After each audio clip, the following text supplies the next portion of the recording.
Halo pemirsa, kembali lagi bersama saya di Firly TV. Perkenalkan, nama saya Putra Abidin.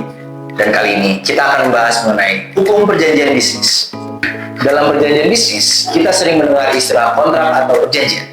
Bahkan, kerjasama antara perusahaan, investasi, jual beli, hingga pemberian jasa itu hampir selalu menggunakan perjanjian atau kontrak. Tapi sebenarnya, apa sih yang dimaksud dengan kontrak atau perjanjian? Perjanjian bisnis adalah kesepakatan yang dibuat oleh dua orang atau lebih untuk menimbulkan hak atau kewajiban dalam suatu kegiatan usaha dan hubungan pekerjaan. Dasar pengertian perjanjian itu sendiri itu diatur dalam pasal 1313 KUH Perdata yang menyatakan bahwa perjanjian adalah suatu perbuatan dengan mana satu orang atau lebih itu mengkaitkan dirinya terhadap satu orang atau lebih pula. Dengan adanya perjanjian, para pihak memiliki kepastian mengenai hak, kewajiban, pembagian tanggung jawab, hingga penyelesaian apabila di kemudian hari terjadi suatu sengketa. Perjanjian bukan sekedar formalitas administrasi, melainkan alat perlindungan hukum bagi seluruh pihak yang terlibat. Melalui perjanjian, para pihak dapat mengetahui secara jelas apa yang menjadi hak dan kewajibannya, kemudian kapan prestasi harus dipenuhi, hingga bagaimana penyelesaian apabila salah satu pihak itu melakukan ingkar janji atau wan prestasi. Karena itu, dalam praktik bisnis modern, hampir seluruh transaksi itu selalu dituangkan dalam bentuk perjanjian tertulis. Syarat sah perjanjian itu diatur secara tegas dalam pasal 1320 KUH Perdata. Ada 4 syarat yang harus dipenuhi. Yang pertama, adanya kesepakatan para pihak. Yang kedua, para pihak harus cakap melakukan perbuatan hukum. Yang ketiga, adanya objek tertentu. Dan yang terakhir, yang keempat, adanya sebab yang halal. Apabila salah satu syarat tersebut tidak terpenuhi, maka terdapat akibat hukum yang terjadi dari perjanjian tersebut. Nah, akibat tersebut itu tergantung dari syarat yang dilanggar. Yaitu, yang pertama ada syarat subjektif, dan yang kedua ada syarat objektif. Syarat subjektif itu terdiri dari kesepakatan atau percakapan para pihak.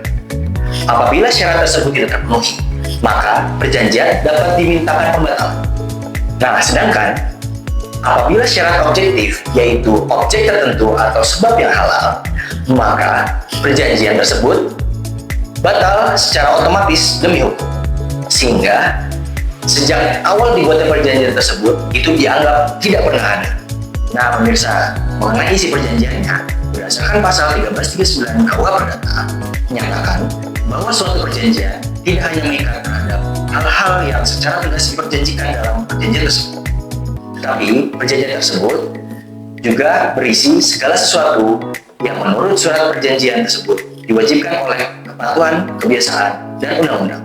Kemudian, pasal 1347 KUH Perdata itu juga mengakui bahwa hal-hal yang menurut kebiasaan itu lazim diperjanjikan, itu dianggap telah menjadi bagian dari perjanjian tersebut, meskipun tidak ditulis secara eksplisit atau secara tertulis dalam perjanjian.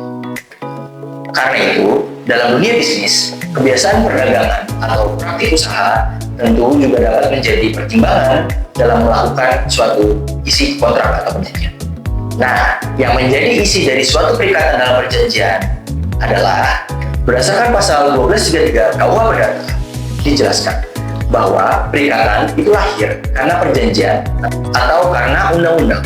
Kemudian, pasal 1234 KUH Perdata menyebutkan bahwa prestasi yang harus dipenuhi itu dapat berupa: yang pertama, itu memberikan sesuatu.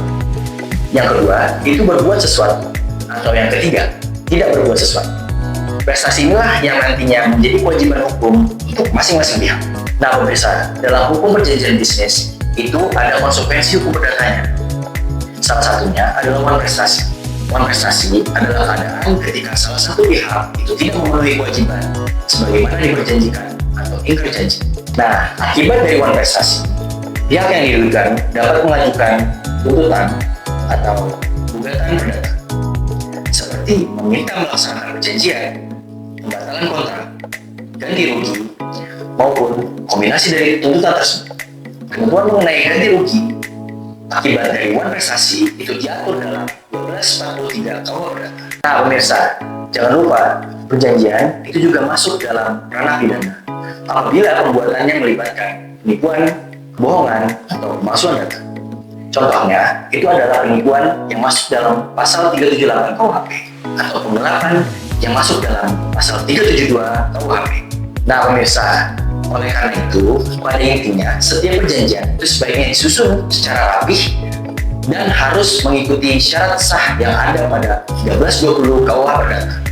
Dan dalam praktiknya, itu harus dilaksanakan dengan itikat baik agar tercipta hubungan bisnis yang adil dan berketeraturan. Nah pemirsa, sekian dari penjelasan yang bisa saya sampaikan. Semoga ini bisa menambah wawasan kita semua. Apabila Anda sedang menghadapi permasalahan hukum atau hanya ingin berkonsultasi dengan kami, maka Anda dapat mengunjungi www.firmilawfirm.com atau www.konsultasihukum.co.id. Sekian dan terima kasih.